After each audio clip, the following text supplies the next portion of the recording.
গোমাংস নিয়ে সমগ্র ভারতে যখন নানা বিতর্ক তৈরি হয়েছে, ঠিক তখন জওহরলাল নেহেরু বিশ্ববিদ্যালয়ের ইতিহাসের গবেষক রুচিরা শর্মা শিব ঠাকুরের বিবর্তনের ইতিহাস সম্পর্কে নতুন তথ্য তুলে ধরেছেন। তার মতে নিরামিষই নন, এককালে মাংসই প্রিয় ছিল শিবের কাছে।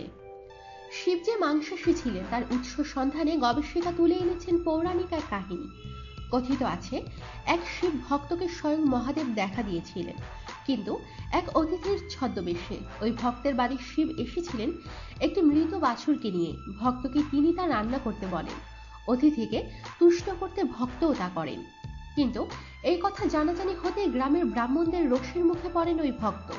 সকলে তার উপর চড়াও হন।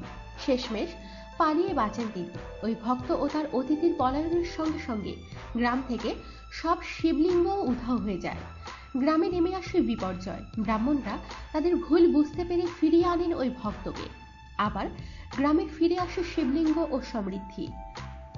বাসব পুরাণের এই কাহিনী যা ইঙ্গিত দেয় তা হলো, এককালে শিব ভক্তের সঙ্গে মাংসের কোনো বিরোধ ছিল না। ঋগ্বেদে শিবের প্রভাব ছিল সামান্যই, কিন্তু যত সময় গড়িয়েছে সেই প্রভাব বেড়েছে। কালক্রমে শিব বা রুদ্র থেকে দেবদেবীদের মহাদেব হয়ে উঠেছেন শিব, ঠিক যেভাবে প্রান্তিক দেবতা থেকে উত্থান হয় কৃষ্ণের। শিবের এই উত্থান পর্বে মাংসের সঙ্গে সংযোগের প্রমাণ বেদ ও পুরাণে বেশ ভালোই মিল রয়েছে বলে জানিয়েছেন ওই গবেষিকা। বরং শিব পুজোর সঙ্গে মদের যোগাযোগ আরো পরবর্তীকালে বলেই তার মত। কিন্তু কালক্রমে নানা প্রভাব এসে জুড়ে বসায় শিব ক্রমশ মাংসপ্রিয় দেবতা থেকে নিরামিষিতে পরিণত হয়েছেন। মূলত ব্রাহ্মণ তন্ত্রের প্রভাবই শিবকে এই রকম ভাবে তৈরি করেছে।